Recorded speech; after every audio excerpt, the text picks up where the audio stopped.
A new poll from Data for Progress regarding transgender people and the more than 430 bills legislating the rights of trans people gives very interesting insights into voter perceptions across the country.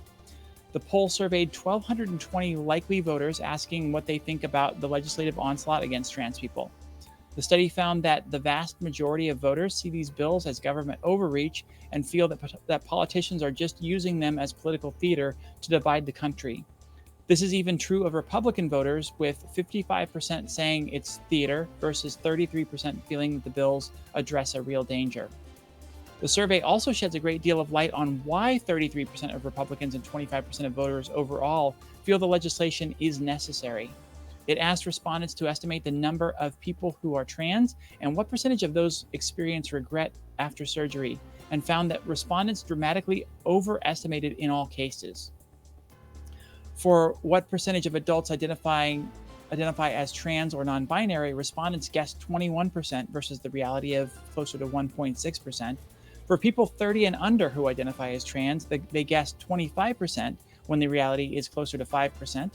Lastly, they assumed the number of people who regret gender surgery was 29%, when, as we've talked here at length, it's a very, very low number, and this survey put the actual number somewhere between 1% and 8%.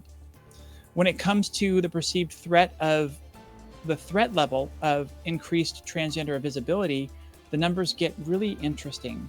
If respondents did not know a trans person, the majority, fully 45%, felt that increased trans visibility posed a threat to children. But even among respondents who knew a trans person, that number was still 27%.